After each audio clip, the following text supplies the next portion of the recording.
I'm Bruce Murdoch. I'm a home builder over in Cranbrook, BC, in the traditional territories of the Ktunaxa people. I've been in the building business since the early 90s, and I've long had an interest in energy efficiency. So even in the early 90s, 1993, we actually did some insulated concrete form homes, and I was really impressed with it because it made the basements feel so comfortable. But most of my early interest in energy efficiency was mainly to reduce cost of operating a home. And the way I look at it is that why send money to BC Hydro and Fortis? Why not put it in your own pocket and spend it locally and help the local economy? So that long was my my motivation.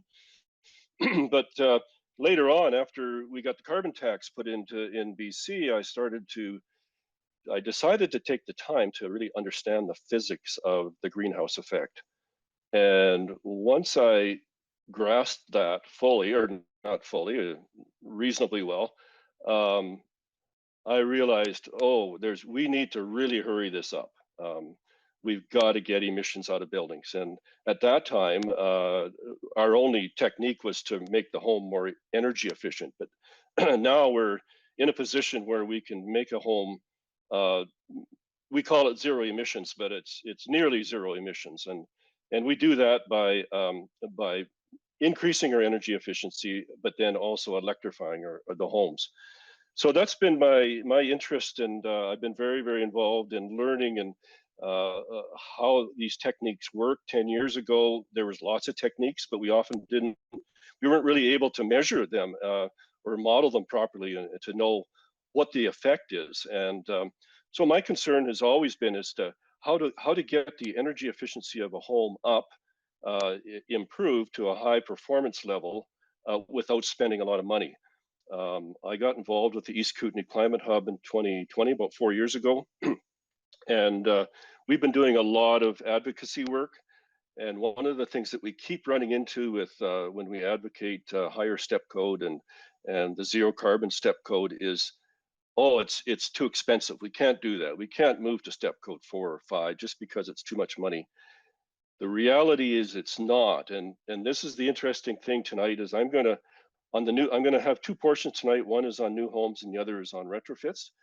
In the new home section, I'm going to tell you about 3 techniques that will get any home up to step code 4 and possibly into step code 5 and zero emissions, and at a lower cost than conventional building.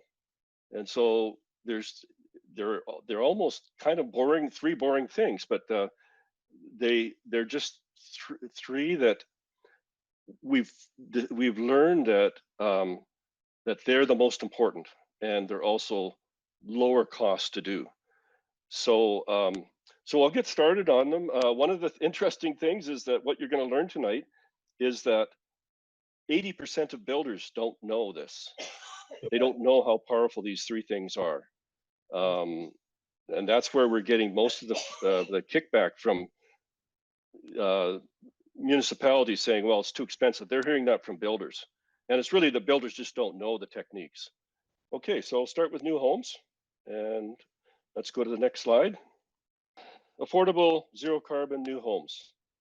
So what we do is we start with applying what we call affordable high performance techniques. So one of the very interesting things about designing in a new home is that if you apply affordable housing building design techniques, they completely align very, very closely to high performance energy designs techniques. So this you'll see in the first slide. Let's go to the next slide, please. So these are the 3: the shape of the building, the windows, and how the insulation goes, which is basically airtightness. So what is key to a building is the ratio of floor space, or the volume of the building, to the outside walls. And the most efficient is to go with a square building. So the one on the left is the right way to build it. It's square and it's got 4 corners. That's by far the most efficient. The one in the middle is long and skinny, rectangular. That actually has more outside walls. And then the one on the right is a really bad design in that it's got about 13 corners on it. So not only does that expose the outside walls a lot more without adding to the square footage of the house, but each corner is expensive. I would say figure a couple $1,000s for every corner you put on a house. And so if there's 13 or 10 extra, there's $20,000 right there just in the corners. And because you got extra costs right from the footings to the foundation, to the walls, to the roof, all the way to the top, and everything it costs you extra. So it's nice from an aesthetic point of view, but it's expensive and it's not energy efficient. But I'll just take you through the numbers here in a minute. On the next slide, please, Julia. And I'll just show you how powerful this is. You take a 40 by 40 house, 1,600 square feet. You add up the lineal footage of the outside walls, and that's 160 lineal feet. But if you make that a rectangular house at 20 by 80, still 1,600 square feet, same house, you've got 200 lineal feet of outside walls, which is 25% more. So suddenly you're much more exposed to the elements. You're going to have a whole lot more heat loss and heat gain. 25% is huge. And so it's such a simple little technique. And but the more square we can make it, the better. And from a design point of view, it's so much easier to design a house that's square than something that's long and skinny, because you wind up wasting a lot of space and a lot of hallway space and so on. It's just it's very difficult to design a floor layout in a long, narrow building. But anyway, this is by far 25% difference is huge on this type of situation. So square house, boxy box house, 4 corners, and you've automatically got a very efficient house.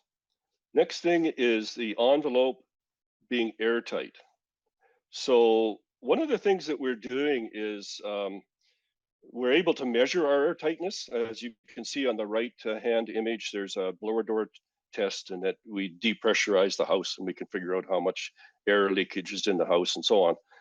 What we're doing is we're doing all the airtightness, the air barriers on the outside of the house now. It used to be that we would use a poly on the inside, and that's your air barrier and a vapor barrier. But now what we do is we do the air barrier on the outside because it's so much easier to make it effective. We can have a far better performance if we do it from the outside than from the inside. And we don't even use the vapor barrier poly on the inside anymore. We use a vapor barrier paint. So overall, it's maybe an extra day or so. One of my guys will go and tape up the outside very, very carefully, and all the penetrations, and caulk all the penetrations and make sure that everything's tight. And but we eliminate the interior poly vapor barrier, and so it's a wash. It's either similar or even a lower cost to make it airtight. But this is one of the cheapest ways to make a home energy efficient, and that is having an airtight home. Airtightness is not a problem anymore because we mechanically ventilate, so you're getting fresh air 24/7 in a new home now. So and we use what we call heat recovery ventilators. Basically, it's an air-to-air heat exchanger, you might say, and so you don't lose much energy with the fresh air coming in. So airtightness, very cheap to do because we eliminate the vapor barrier, and it is probably the most important aspect of a high performance energy house. Next slide.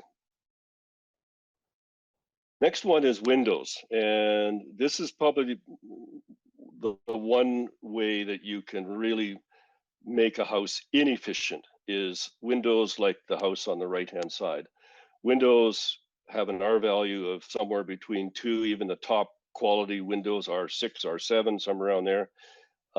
It's still not very much. And so if you've got a lot of them, it's very, very hard to make a home energy efficient. So what we do is we try to be strategic about the placement of the windows and the size. So we maximize the performance of the windows, making sure that they're placed in where you really want them and where you really need them.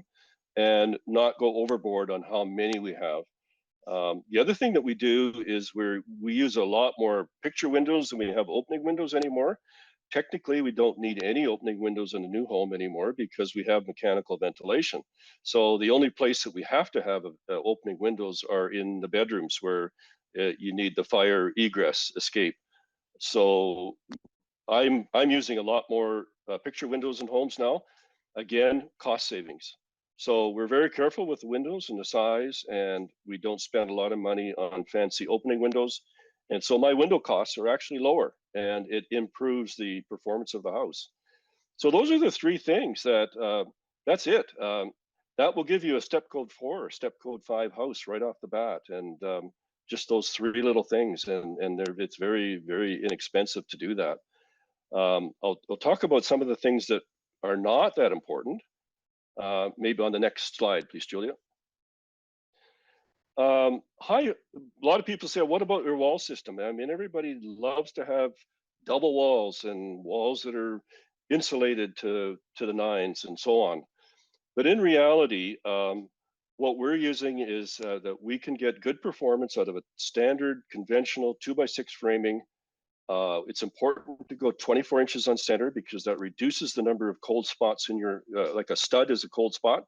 And then we use R24 insulation in between. That's all you need for a very good performing wall. And what we're finding from an economics point of view, any wall that you go beyond R30, it's diminishing value very rapidly after R30. Sure, an R35 wall, R40 wall, it's great, but you're going to spend a lot of money and not really get much value out of it. And similarly with the attics, where we are here, code is R52.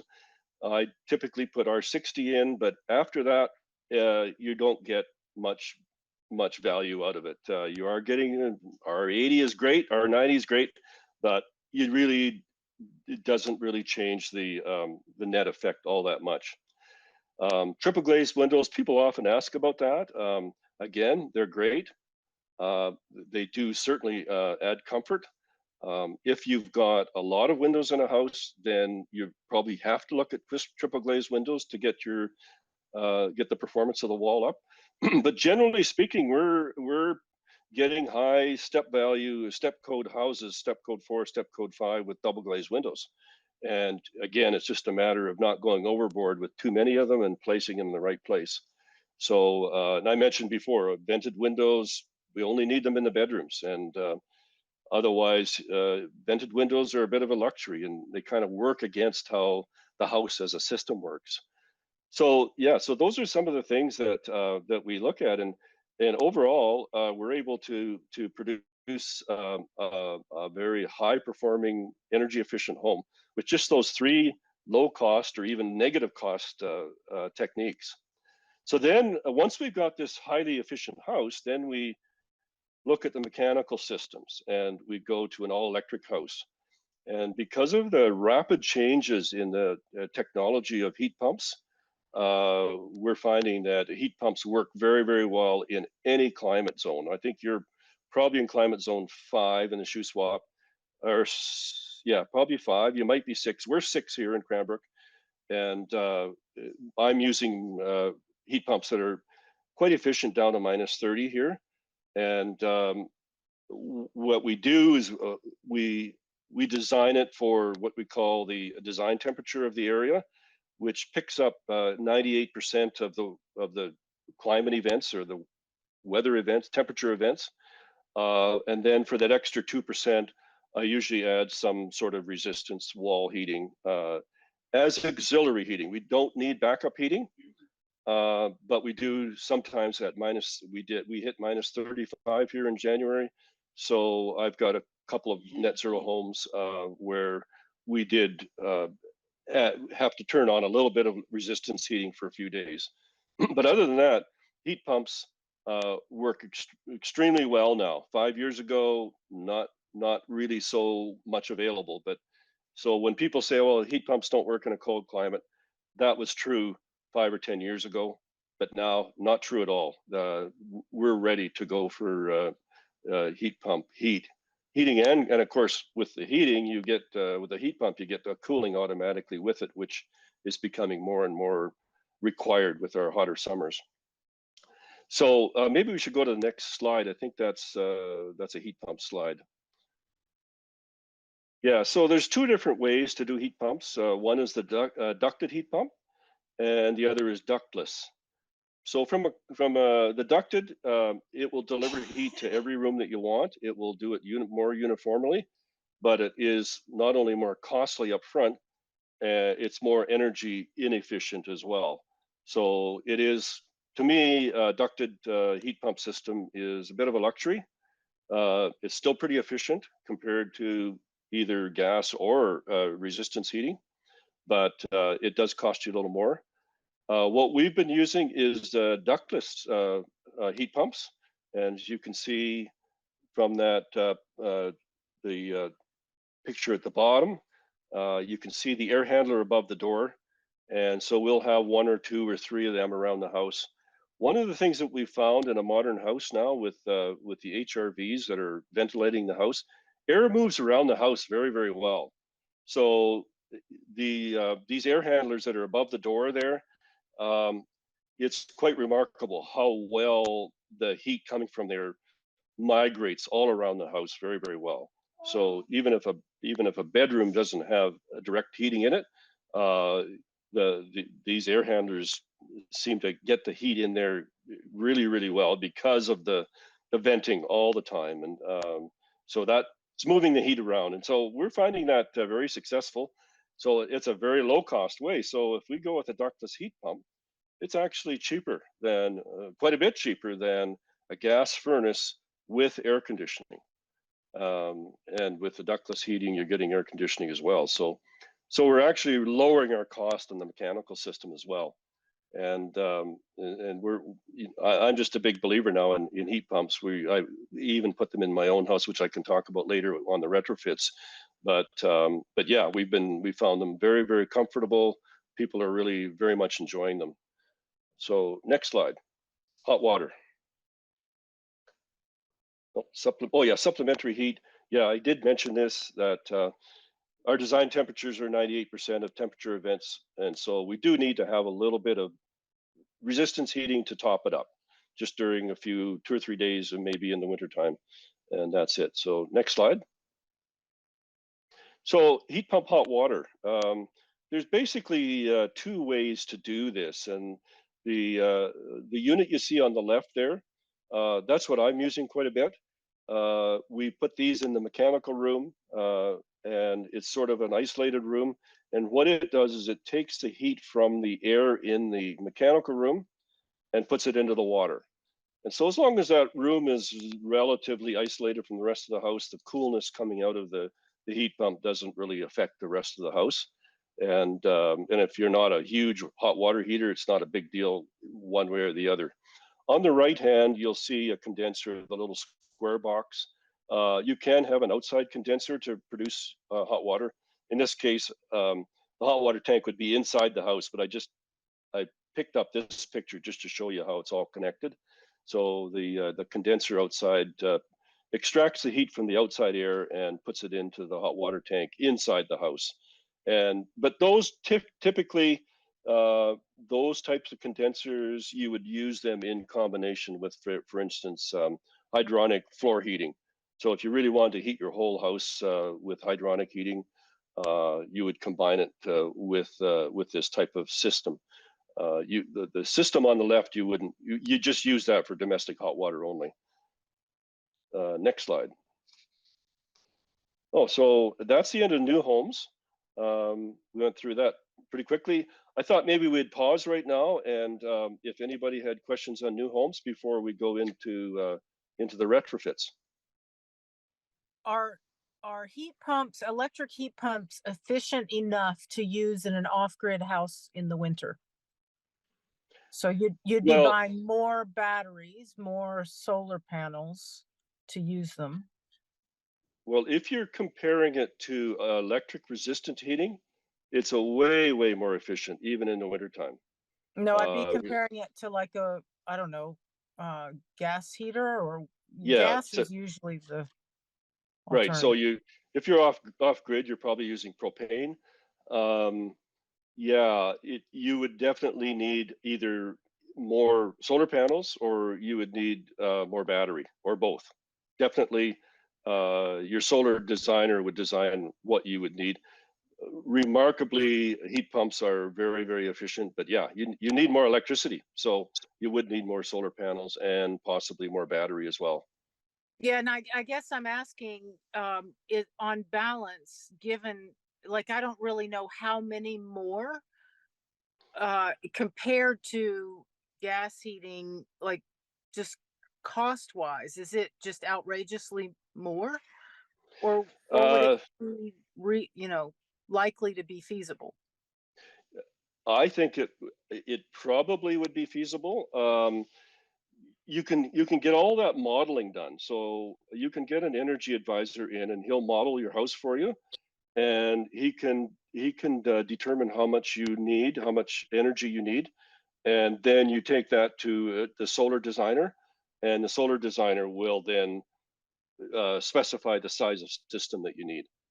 So it's really hard for me to say how much it would be because every house is different and every living circumstance is different. But uh, yeah, it's going to be more. But one of the good things about it, particularly if you're comparing it to say propane, it will likely pay off over time. Propane is Okay. it's a very expensive way to heat. Even gas. This is another interesting little thing. If you're switching over from gas to heat pump, your operating costs will probably be around 25% cheaper to go to heat pump. But Okay. compared to propane, huge, it's probably half the cost or more.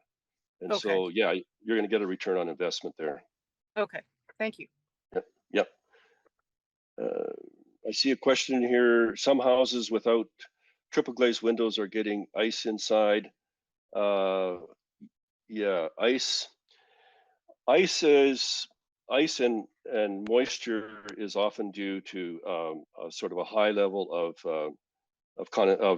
humidity in the house. You do need to watch your humidity in the house. Your house hates humidity, but your body loves humidity, and so the trade-off in the summertime is you really should run your house around 40 to 60%. However, in the wintertime when it's really cold out, you might want to keep it down to around 30% or slightly below that. It's not quite as healthy, but for your body, it's healthier for your house, but you're going to get less likelihood of condensation on your window and therefore frost on your window. So it's a function of relative humidity in your house. Triple pane will definitely reduce that even with a higher humidity level. So yeah, triple pane definitely helps. Can I ask a follow-up question to that, please? Yep. How do you lower the humidity in your house? Generally it lowers by itself, but it's ventilation that will do it. And I don't know if you have HRV, but in the wintertime, it'll be your relative humidity will appear to be somewhat higher outside, but because it's so cold, once that air comes in and expands inside, the relative humidity inside will be quite low. So turning on a bathroom fan or your hood fan to get more fresh air in would be one way to lower your humidity. The other would be a dehumidifier. Okay, thanks. I didn't realize there's any. Thank you. Yeah, I had a question. Oh, and okay. it has to do with the matter of loss of power. So the other night, we were without power for about 4 hours. That can happen in the winter with storms. So if you are reliant on a heat pump and generally electricity to do everything important in your house, how do you prepare yourself for a power outage?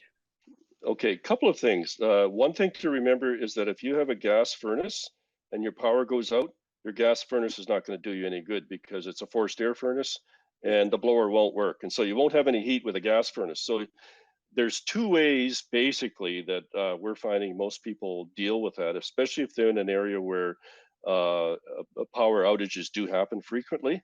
We right here we don't have that much of an issue, but one is a generator. So you can have a generator set up to provide power to your heat pump, and then you can just carry on with regular heat.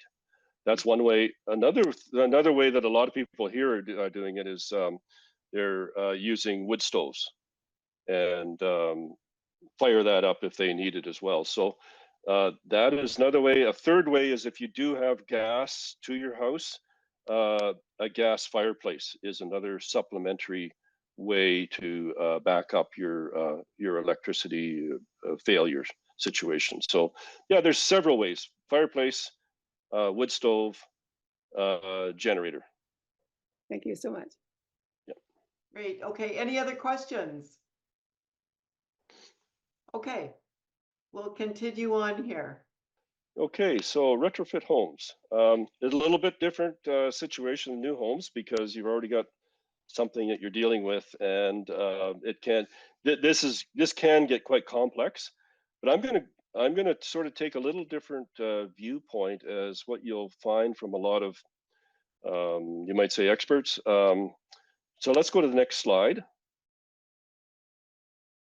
And what you'll find is a lot of people in the retrofit industry, they recommend deep energy retrofits.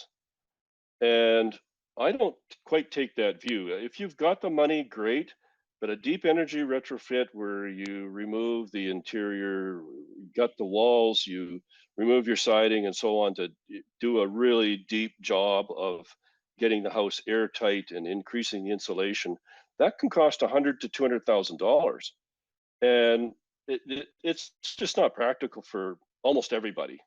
But what's even worse about it, you can spend $100,000 to $200,000, and your whole energy bill is maybe $3,000 or $4,000 a year. So if you cut that in half, you're going to have a payback of 75 to 100 years on a deep energy retrofit.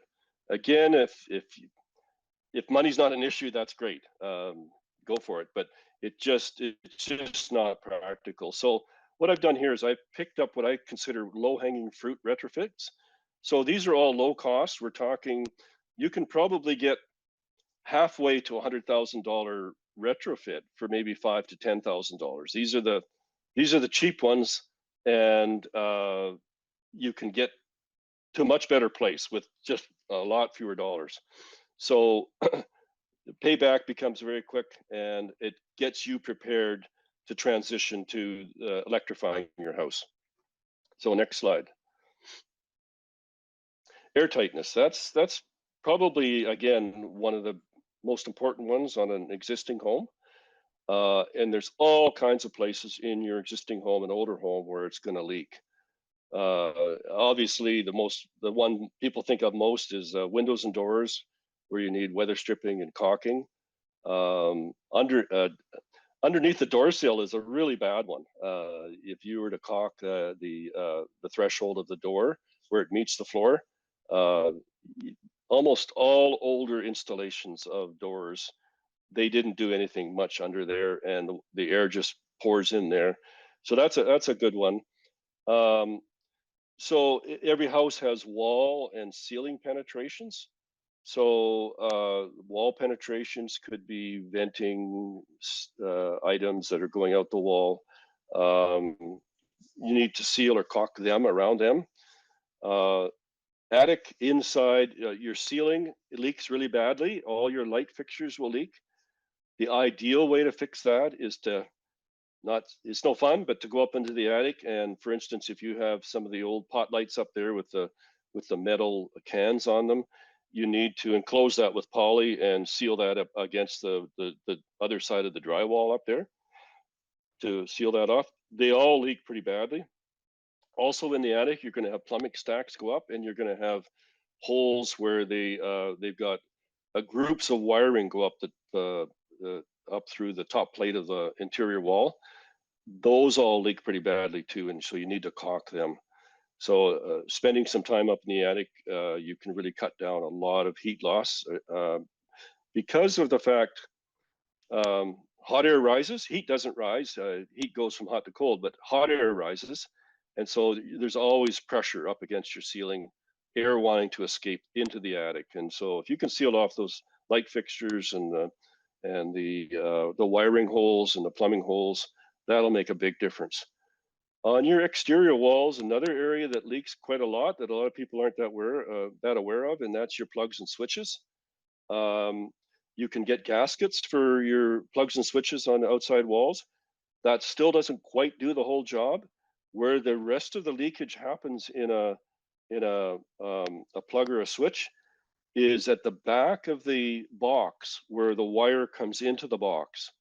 And so if you really want to eliminate air leakage there, you will take the cover off and caulk where the wire comes into the box, and then use the gasket on top of that. And that will eliminate a lot of the air leakage through those little units.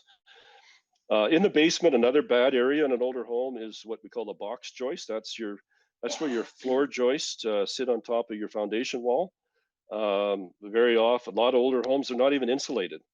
But if you can spray foam them and insulate them, that's another area of air leakage that's really bad and can be a very cold spot as well. Another way there are envelope contractors that could come in and do an air tightness for you. It'll cost you between $1,500 and $4,000 to have a team come in for a day or two and do all this stuff for you. A lot of them will own a blow door fan, and what they do is they put the blow door fan on, depressurize your house, and they find all the leaks right away. So they go around, find the leaks, and then get to work on them. And a day or two's work for a crew of 3 or 4 guys, and that can get your house fairly tight. Ideally, you take the siding off and you reseal the house from out there, but that's $40,000 bucks. So this pays off a lot better. So let's go to the next one. So attic insulation, that's another very simple one. You can do it yourself, or you can hire somebody. A lot of older homes only have R20, R20, R30 up there. But yeah, you should try and get it up to R50 to R60. Very low cost, $1,000 to $4,000, and that'll make a big difference to your house as well. Pretty simple one. Next one. Oh yeah, this is one of my favorites, and a lot of people have never seen this before, and I just love this this thing. It's called a drain water heat recovery system, and it recovers 50 to 60% of the heat from your showers, or any time that, especially when you're running hot water and draining at the same time, it picks up that heat and puts it back into your hot water tank.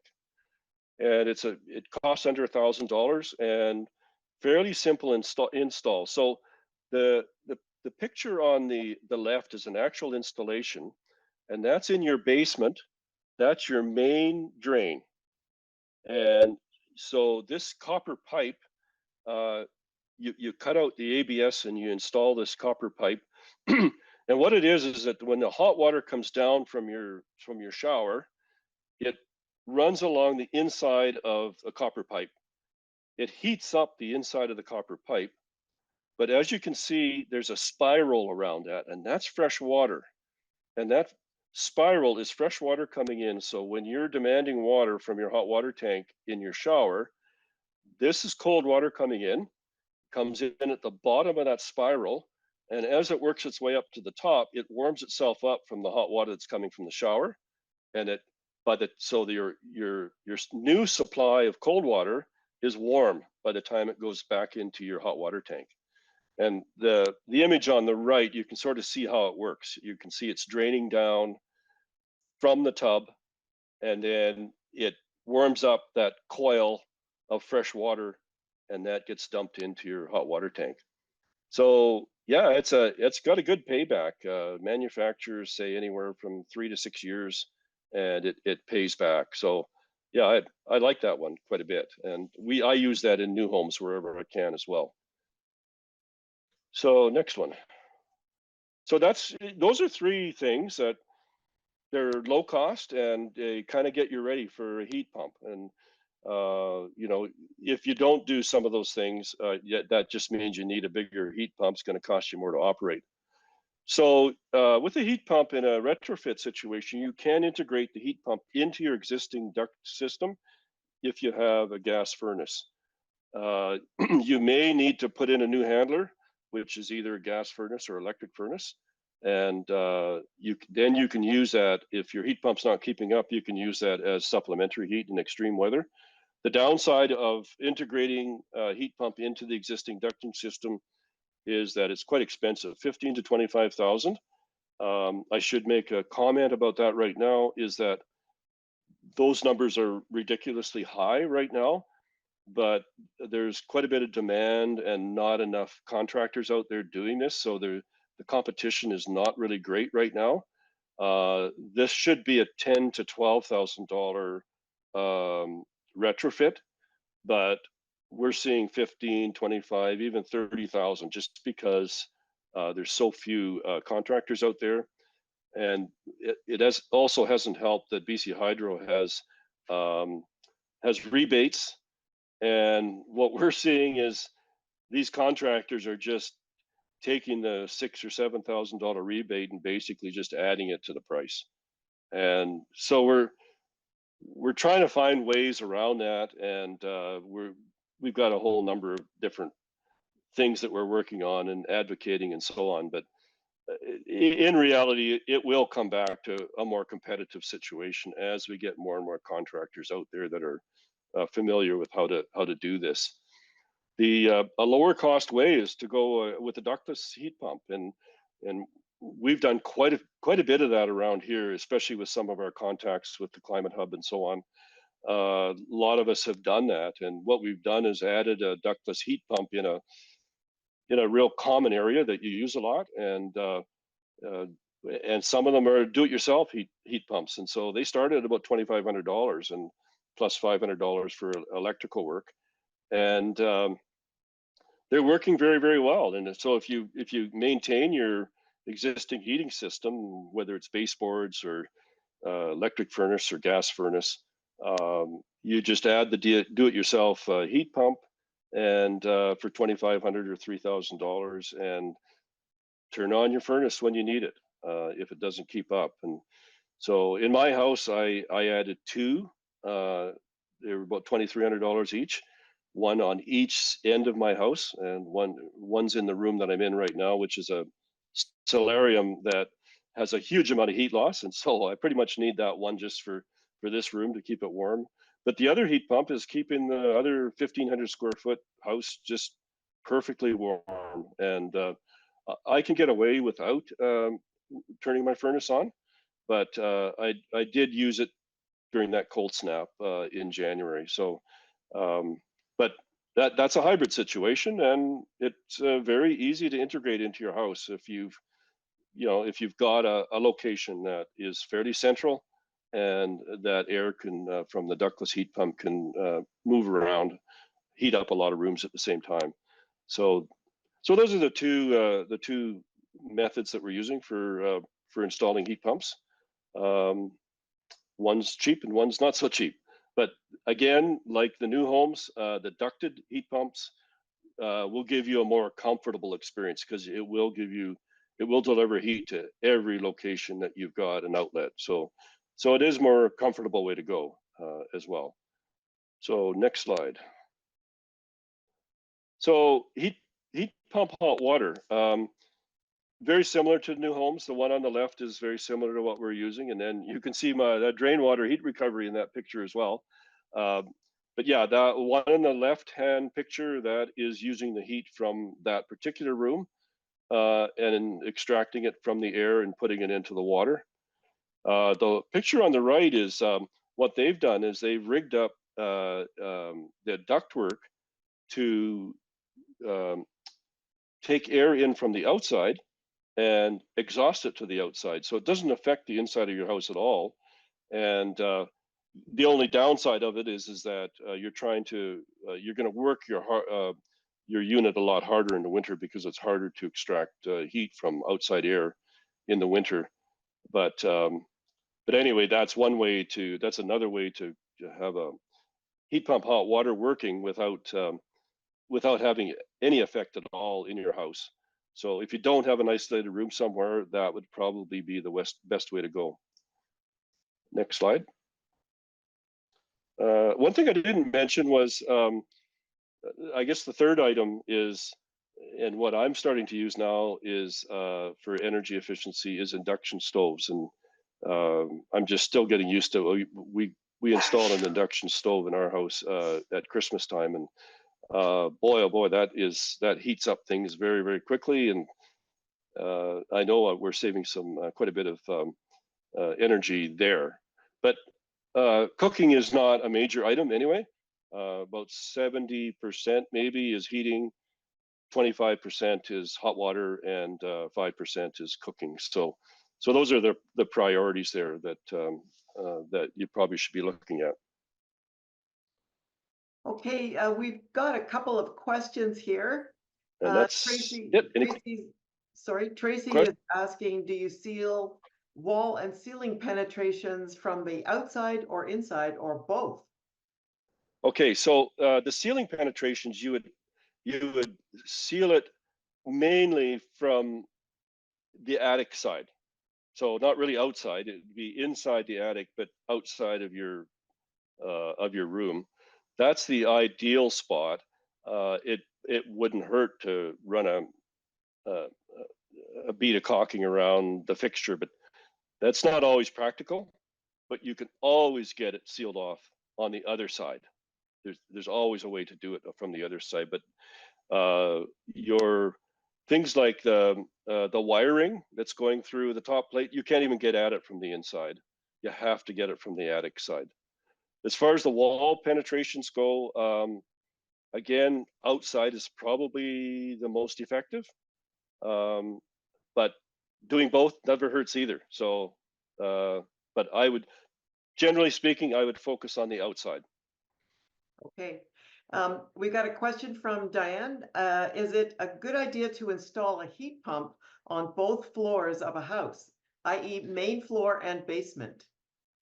Yes. Now, what you can do with heat pumps, especially if we're talking ductless heat pumps, and I think that's what we're talking about, because the ducted ones, that's not irrelevant. You can get a heat pump with a single condenser, but multiple air handlers or multiple heads. And so definitely, for instance, if you need 48,000 BTUs, you can split that up to 24,000 going through a head into the basement, and another one 24,000 going to the main floor, and all with one condenser. What I did in my house is I got two condensers, so that if one condenser goes down on me, I've still got heat coming in. So it's a little more expensive to have two condensers and a little bit more money to operate, but it does give me that sort of security that I'm going to always have heat. But definitely you would want to put a head in the basement, otherwise your floor is going to be cold. An interesting thing is that I mentioned that hot air rises, even though heat goes from hot to cold, hot air does rise.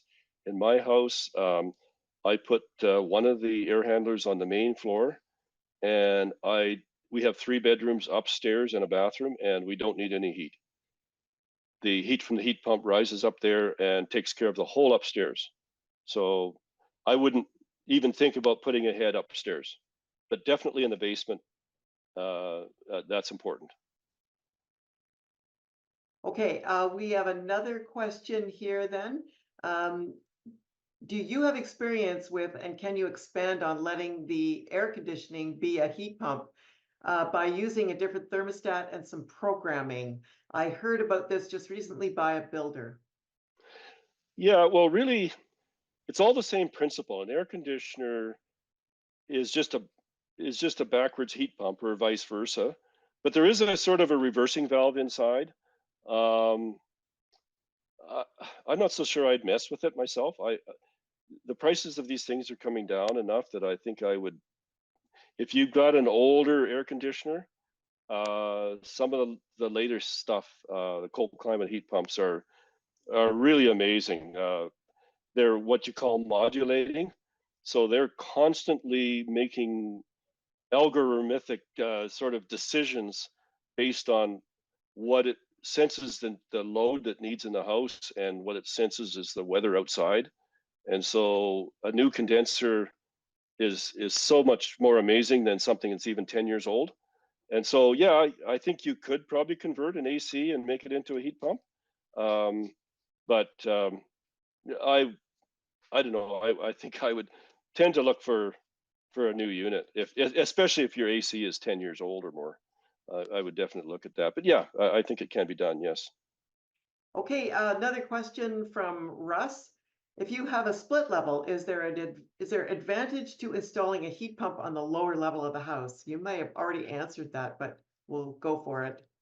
Yeah, it's really hard to say on a split level, but it's quite possible that if you provided heat to the lower level, it will automatically heat your upper level. But I can't say that for sure. Again, it depends on your house and your air leakage and insulation and so on, and just how much heating loads are at the higher levels. So you may need a head at a higher level too. But if your house is in pretty good shape and not that old, you may very well be able to heat the whole thing from the lower level of the split level. Great. Okay, and a question from Martin. Can an ICF home, I hope you know what ICF stands for, can it be retrofitted with ductless heat Yep. pumps? Absolutely. The only real challenge with a ductless heat pump is that you need to drill a 3.5-inch hole through the outside wall. And that's not quite so easy with an ICF wall because it's concrete, but that can be cored as well. It's just not as easy as a wood framed. But that's it. That's the only challenge, is making sure that you got a 3 to 3.5-inch hole. And that's where the line set goes, that's where the connection is between the inside head or the air handler inside and the condenser outside. And once you've got that hole, yeah, then it's all the same after that. Great. Okay, any other questions then? I don't see anything in the chat. I don't see any hands up. So I want to thank you, Bruce, very much for this really informative presentation. Really appreciate it. And I'm sure everyone else does too. So yes, there's a lot of thank yous in the chat. Yeah, anything else you want to comment on then, Bruce? No, other than thanks for having me, and I love talking about this. I get excited. You may have noticed I get a bit excited about it because things are changing so quickly, and we can move to zero carbon homes now quite easily. So the technology is there, and the knowledge is there now. Yeah. Yeah, that's great. And we're going to be encouraging our regional districts and municipalities to go that direction sooner rather than later. Because the sooner we can have buildings that are high performance and zero carbon, the better we will all be. Yeah, and I'm meeting with a group of climate activists with a bunch of senior bureaucrats on Friday, from housing and from energy mines and low carbon innovation, and we're going to be pressing for province-wide zero carbon step code to be implemented, because right now it's a patchwork, and so we want it. We're ready. We can do it right across the province, so we might as well get started. So that's what we're going to be pushing on Friday. So that's exciting. Again, once again, thanks very much. And I'm going to stop the recording and we can continue on here.